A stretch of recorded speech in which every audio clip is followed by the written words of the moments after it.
Sup, Gary? Your proposal at today's draft meeting was the bomb. Looks like it was a serious hit with the guys, too. Higher-ups included. You really killed it this time. Thanks, Alan. I couldn't have done it without you, though. Without your constant help and support.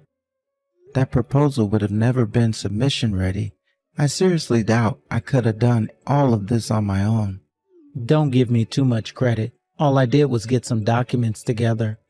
But I'm not kidding, Gary. That thing was genuinely impressive. If all goes well here, our company revenues are going to the moon. All the department heads and even the CEO was surprised. Have you been planning this thing for a long time? It looked like months of preparation went into it. Well, I came up with the rough idea for a pretty long time ago, but I kind of felt like it sucked, so I just sat on it for ages. I guess you can call it a lack of confidence. Without you finding all those documents and encouraging me to go the distance with it, it probably would have stayed that way forever. Your talent are wasted on you, my dude. I wish I had brains to come up with ideas like that. Quit it, bro. It was just a fluke, I swear. Besides, I could never pull in better sales numbers than you. You're a beast when it comes to shifting merch. That's why I was so surprised when you did so much to help me. I figured you'd be so busy with things on your end that you might not have the time to get what I needed. I was so happy when you did, and like I said, it saved my ass in terms of actually being able to get everything together in time. Thanks, Alan. Quit it. You're embarrassing me now. Anyway, enough with the chit-chat. Let's get down to the important stuff. What do you say we go and get some celebratory beers this weekend? Or more specifically, a pre-promotion celebration? I guess your plan for today are to get home quickly and share the good news with your wife. Yep, pretty much. What's up, bud? You seem kinda deflated. Aren't you looking forward to telling your wife? No, I am looking forward to it. She'll probably be pleased. Right. And not probably. Of course she will. Anyway, I'm gonna find a nice bar for us to head out to at the weekend. Leave it with me. Cool, thanks. Don't mention it, alright? See you at the office tomorrow, pal. Gary, hello? What's going on? When I got to the office, there was a letter on your desk. What's going on? Is this some kind of prank? You are coming to work, right? Hello? Gary, you were late 8 minutes ago. Get your ass down to the office.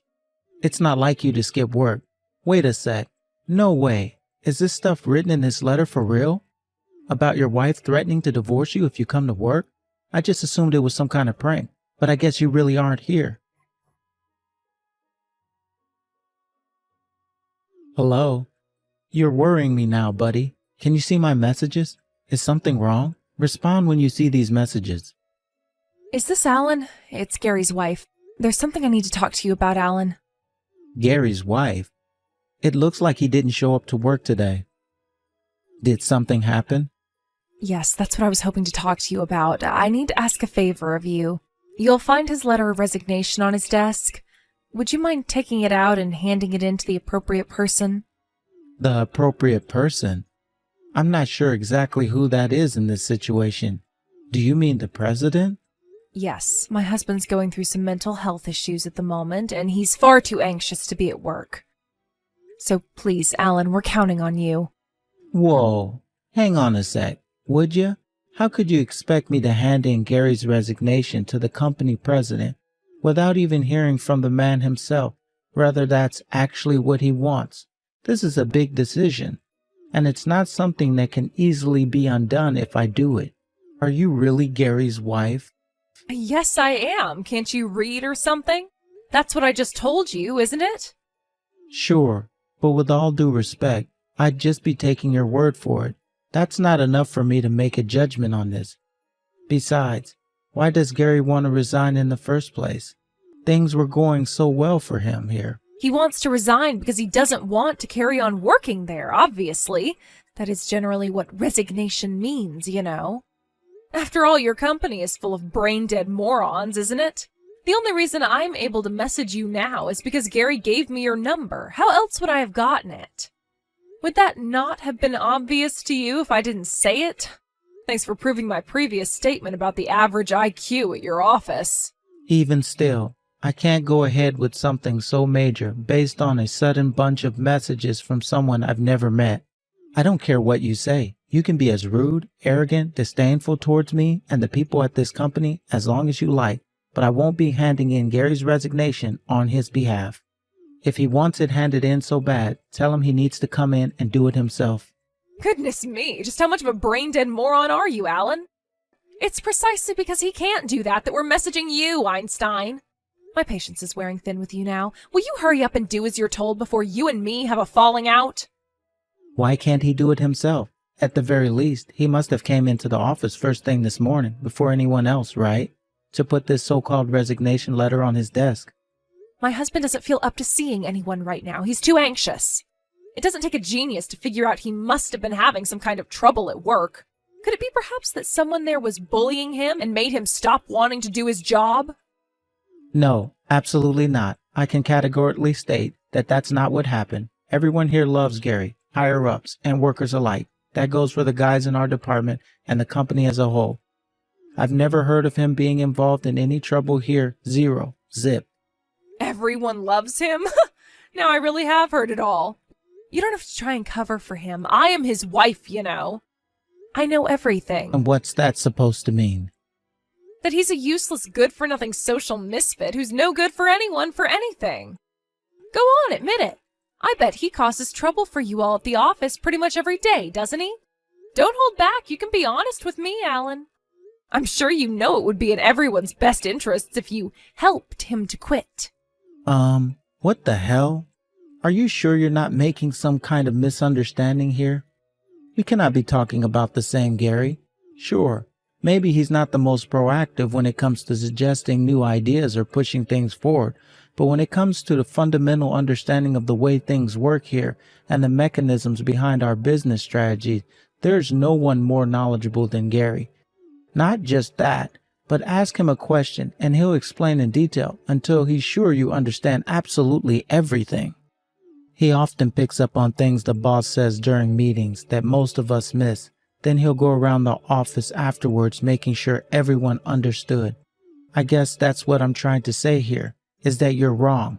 Gary's a highly competent worker who's vital to this company, and not just that, but he's one of the nicest guys I've ever known. If you were genuinely his wife like you say you are, there's no way you'd be attacking him in this way.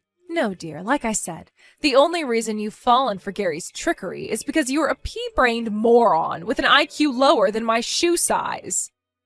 Besides, who the hell do you think you are? Anyone would think you were his labor union representative. You should remember you're nothing but one of his co-workers. Yes, I am his co-worker, but I'm also his friend, which means if he was ever in trouble, I would want to be there to help him. There's no way I'm handing in this letter of resignation based on the dubious claims of a complete stranger who messaged me out of the blue, slandering and denigrating him. You really are a grade A hypocrite. What's the weather like up there on your high horse, Mr. Perfect? Would you like a sainthood? Should I start calling you Jesus? Do you have any idea how much my husband slacks off at home? Huh? Despite the fact that he should cook my dinner as soon as he gets home from work, he never does any such thing. He doesn't do the laundry, he doesn't wash the pots, he doesn't clean the house. Instead, he pathetically attempts to do it all in one go on his days off. I don't think I need to tell you how filthy that means our house gets. He obviously has no intention of fulfilling his obligations to his family. Hang on a second. If my memory serves me correctly, I'm pretty sure I remember Gary telling me his wife was a stay-at-home housewife a little while back. Do you have a job? No. Huh? I despise the notion that it's a woman's job to do the housework. But sadly, patriarchal notions of male chauvinism and the oppression of women are woven just as deeply into the fabric of society as they ever were. The idea that women should be in the kitchen is parochial and antiquated, an anachronism. I mean, come on, don't you think it's strange? The idea that we should be the ones who do the cooking and cleaning just because we're women? Hang on a second. It's not that I think women should do all that stuff just because they're women. Wait, are you telling me Gary does literally everything? He both works full-time and does all the cooking, cleaning, and housework? Of course he does. It's a man's job to provide for the woman, and that includes at home, too. He's the one who got down on one knee and begged me to marry him. He's the one who made me change my surname. Surely this is the least he can do for me in return.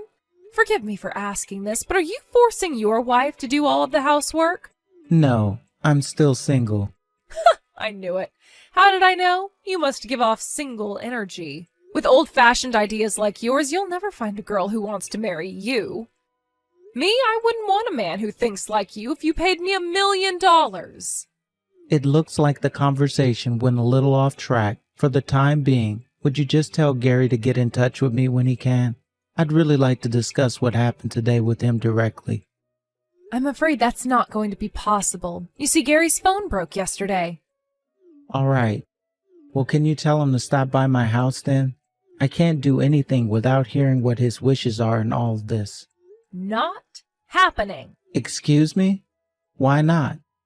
Whether he does end up quitting his job or not, surely you understand it would be irresponsible to go ahead with this without speaking to him first. If you're really Gary's friend, as you seem to be claiming you are, then I suggest you start having a little more consideration for his feelings. I've made his wishes abundantly clear, and if you choose to continue willfully ignoring that, then you're nothing but an enemy. You won't be seeing my husband at the office anymore, all right? You can do this, Alan. We're counting on you. What? Quit ignoring everything I say. I am not handing in that letter.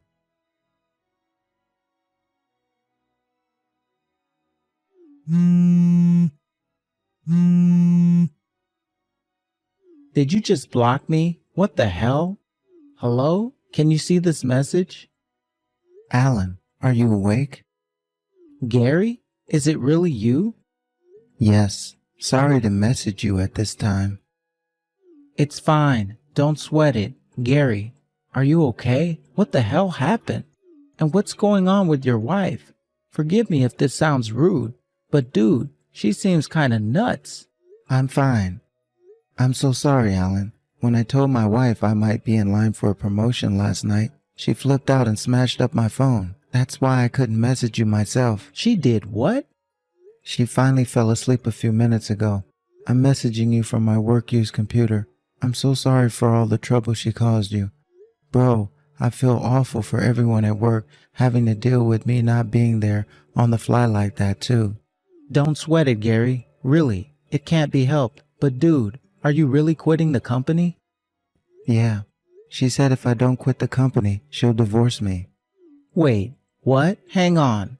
I don't follow. That makes no sense. Isn't a wife usually pleased when her husband gets a promotion? She said if I spend any more time at the office than I already do, our family will fall apart. She told me I need to stop spending so much time at work and start properly fulfilling the duties I took on when she gave me her hand in marriage.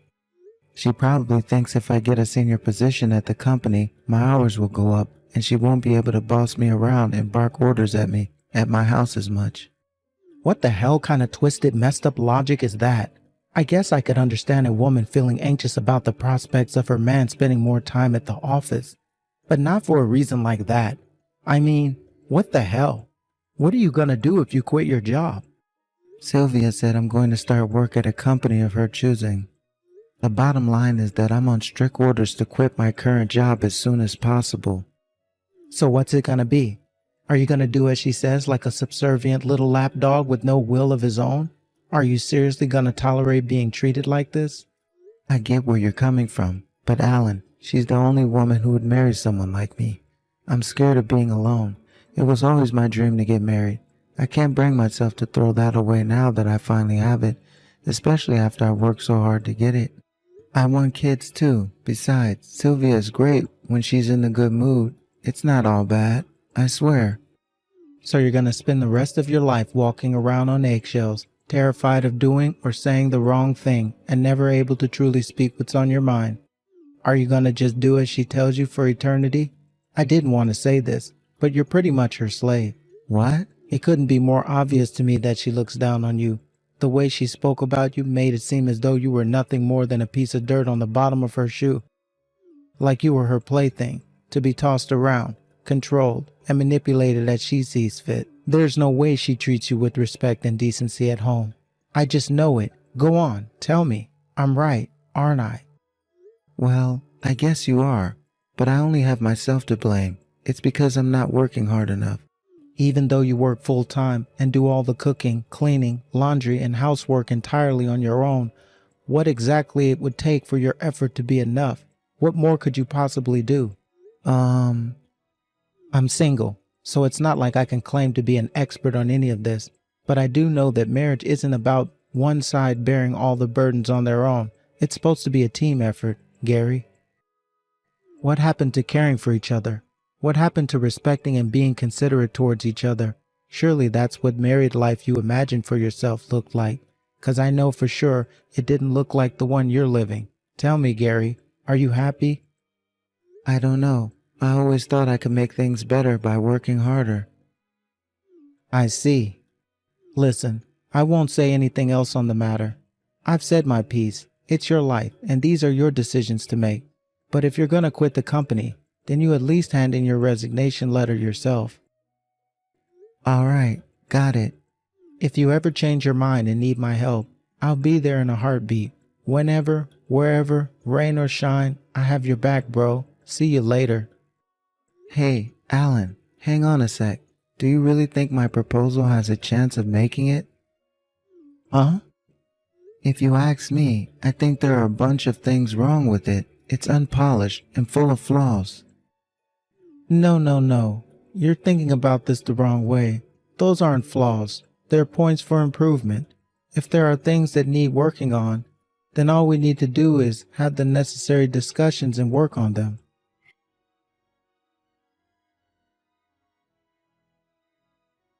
Anyway, weren't you about to quit the company 5 seconds ago? Hey, I guess I was. You're right. I was. God damn it. I don't want to quit. Alan, that's it. I've made my decision. Your decision? What are you gonna do? I'm sorry to have to ask you this, but will you help me?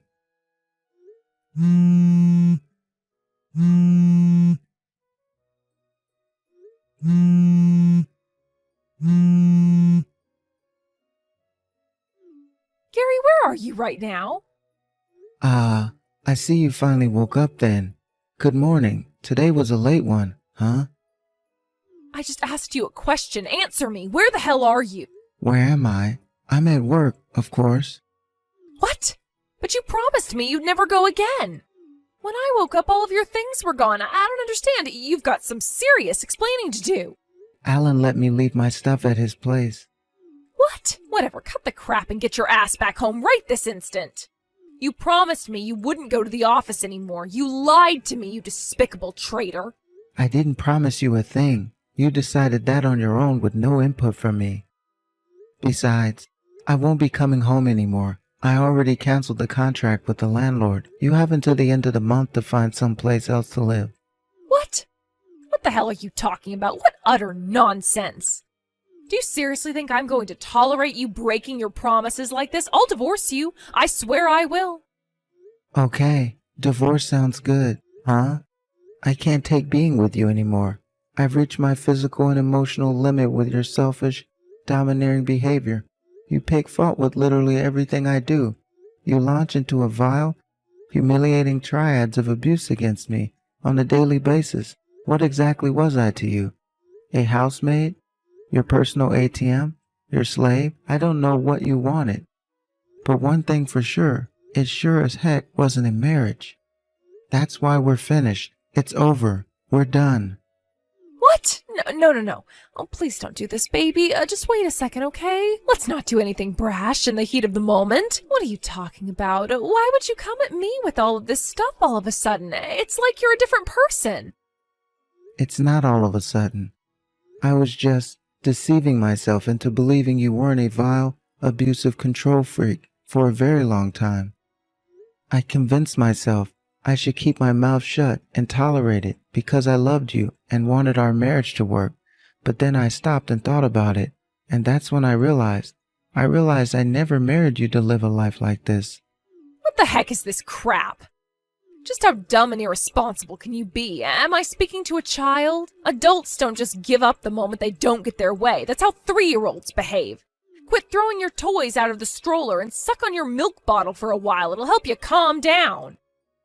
If you're not satisfied with your life, you should come up with ways to improve it and put in the hard work required to actualize it, not throw a tantrum and flip everything upside down in a rage. Why am I the only one that has to work hard? What have you done to make this relationship work? Go on, name one thing. All you do is sit on your phone scrolling Instagram, playing games and reading manga all day. The only time you make an effort with your appearance is when you go out to drink with your girlfriends. You help yourself to my savings and spend my money on the most pointless, frivolous crap imaginable whenever you feel like it. Look at it from my point of view. Can you name a single positive thing about being married to you? There aren't any, are there? Marriage isn't about one side constantly having to endure bullshit while the other side does whatever they want all the time. Oh my God, Gary, what happened to you? You're horrible. How can you say such awful things to me? You never used to be like this. You used to be kind. You used to be so sweet and thoughtful. You've changed. My kindness has limits. Not standing up for yourself in the face of constant belittling, abuse, and manipulation isn't kindness, it's weakness. But you are basically right. After all, it's precisely because I changed that I'm breaking up with you now.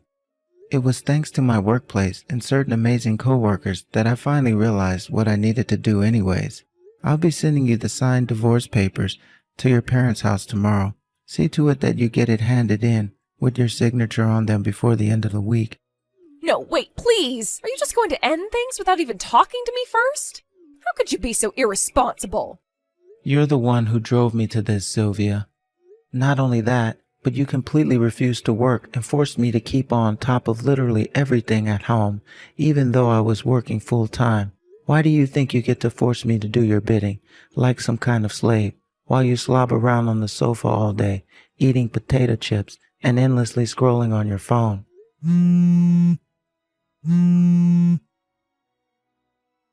Gary, please, I admit I was in the wrong. Please, will you forgive me? I swear I'll start doing the housework from now on, all of it. You'll never have to wash another plate again for as long as you live. Please, just rethink the divorce. You can even carry on at your job, too. How does that sound? Please, Gary, you're all I have. I can change. I swear I'll work hard. I swear. Your change means nothing to me because it doesn't come from a place of genuineness. You're only saying this because you realize I'm sick of you and I want you out of my life. Besides, I know about all your secret meetups with the guys from the dating apps. What? I've been burying my head in the sand and pretending it wasn't happening for a long time, but not anymore. It all ends here. Oh, and I'll be filing for as much compensation from you as I possibly can. Good luck. Wait, what the hell? No way, this has to be a joke. I don't have any money. Not my problem. How about you sell all your branded bags and fashion accessories you bought with my money? That should help you get started. I mean, it's not even gonna come close to covering everything you owe me. But you did just say you're gonna start working hard from now on. With all the compensation you're about to owe me, you'll have the perfect chance to prove you actually mean it. HQ, barging past security and kicking down the door of an empty meeting room in a desperate bid to find her husband. Naturally, security weren't gonna let that slide. Within less than 30 seconds, she was in a chokehold on the floor, and the cops were on their way. Even after being let out of bail, she kept on showing up outside the office every day. She soon stopped showing up once the boss stormed outside in a rage and yelled in her face at the top of his lungs how much money she owed him for the door she kicked down.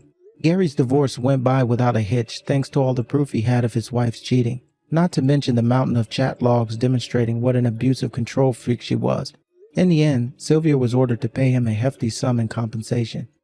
Gary tells me that these days she's working as a cleaner while living at her parents' place under the strict supervision of her father, who used to be a military commander and is known for his strict temperament and harsh discipline. Her days now consist of working 14-hour shifts to come up with the monstrous amount of compensation she owed her ex-husband. Now that it's behind him, Gary can finally laugh about the whole ordeal. When the divorce went through, he joked that his ex-wife finally had the opportunity to make up for sitting around on her butt all those years. When he made his comeback at the office, he worked so hard it was like he was possessed, and his already good reputation at the company soared to heights previously unimagined. Since coming back, he's a lot more cheerful and proactive than before. As for our friendship, we're closer than we've ever been. I say friendship, but it's more like we're half rivals, half best buddies. All in all, Gary is happier and more optimistic than I've ever seen him. I can honestly believe that getting rid of Sylvia was the best move he ever made. No one needs Sylvia in their life.